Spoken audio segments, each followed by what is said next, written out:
If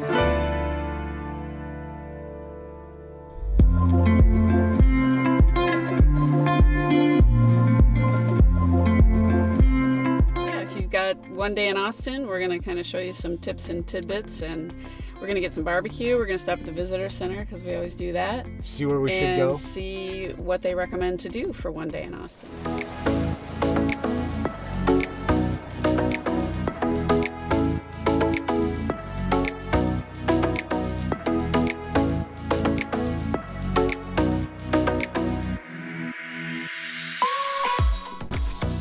Hey, what you making? Be sure to stay to the end of this video because we're going to have a little bonus. We're going to make gin and tonics in our new Yeti mugs. So the Good Life Highway gin and tonics. This morning we're going to explore Austin, and starting off we're going to the McKinney Falls State Park, where we're going to explore one of the trails here, the Homestead Trail. And then we're going to head down to downtown Austin, where we'll give a little bit more of an update of what's going on today. Here we are at the start of the McKinney Falls State Park Trail, the Homestead Trail. Got some interesting limestone that apparently is some type of very long escarpment. We're walking up to the lower falls here.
We made it to downtown Austin.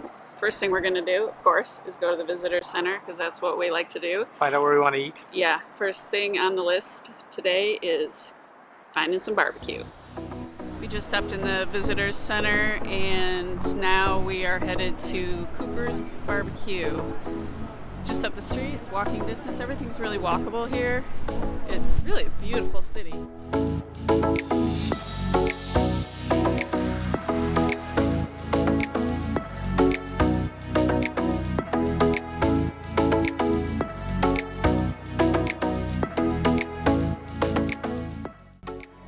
So here we are on the deck of Yeti's store in Austin, Texas. We just walked out of here with a few Yeti products.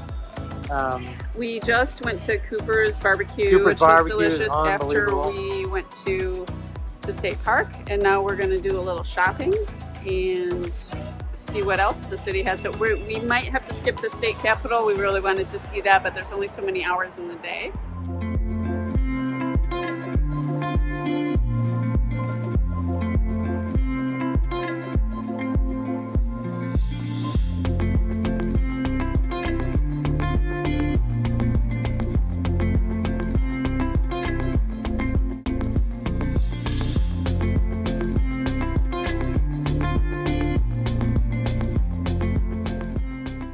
So, woo!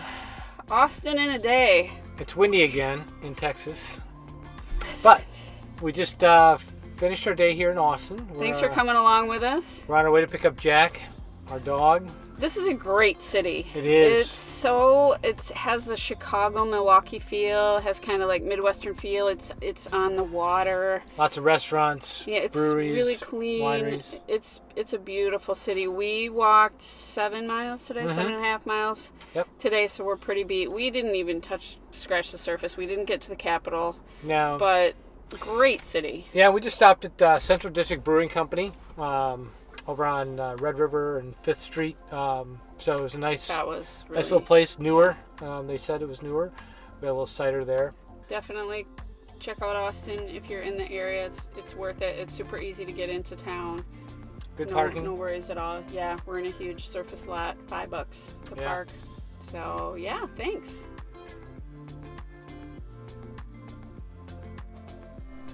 Today we were in Austin and we picked up yet another Yeti. This is a 10 ounce, I think, 10 ounce tumbler. And we bought these because we have, of course, the wine glass and we have this taller glass, but neither one of these makes a good cocktail size. So we thought this 10 ounce size would be really good. And we're going to make the Good Life Highway gin and tonics tonight. So these are already filled with ice. And what I usually do is I measure out between 1.5 and 2 ounces of, I'm trying to find the ounces. With gin and tonics, I feel like you really need to measure out your ingredients. So 1.5 to 2 ounces. A lot of drinks will say 1 ounce, but I don't know. I'd rather make a little bit larger drink than have to make 2, right? And I like to free pour. Right. So there's our gin. I like Hendrick's gin the most. It's my favorite, but this Bombay Sapphire is a pretty good substitute. But any kind of gin that you like. And then I also do tonic. This is a little bit of a light tonic. I don't like it so sweet, and I know my sister is screaming right now because she is a purist and likes real tonic, but I do a little light tonic, and then I also top with a little club soda. But I've already pre-squeezed some limes here. I just use this great little tool to squeeze my limes right into the measuring cup. And it kind of goes everywhere, but that's okay. So I squeeze 1 to 2 limes depending on how big they are. And with the 1.5 to 2 ounces of gin, I usually do about 1/2 ounce of lime. And I like it I like a lot of lime. I don't know if Ryan likes as much lime. Do you like as much lime? I like it a little more bitter. A little more bitter. So, and I also do, well, I'll do that at the end. In mine, I do 2 little slices of cucumber because I love a cucumber taste in my gin and tonic. And then, depending on your taste, if I do 2 ounces of gin, I also do 2 ounces of tonic. And again, that's because some people would just top the rest of it with tonic, but I don't like it quite so sweet. No cucumber in mine, please. No cucumber in yours. I can't figure out, I must have had more ice than you because yours is not as full, so I'm not quite sure why. More gin? I don't think so. And then I'll just kind of top the rest with the club soda. And a gin and tonic typically doesn't have club soda, I don't believe, but I like that in mine. The Good Life Highway Gin and Tonic does. Yes, exactly. So then I do one last squeeze of lime, and I like to keep that in there. And stir it up. Yeah, you definitely don't have as much ice. So let's give it a taste. Very refreshing, and it tastes really amazing in these Yeti cups. So anyway, I hope you enjoyed our visit to Austin today, and if you do get to Austin, you can go to the Yeti flagship store and pick up some whatever size Yetis you want for your cocktails, and we'll see you next time.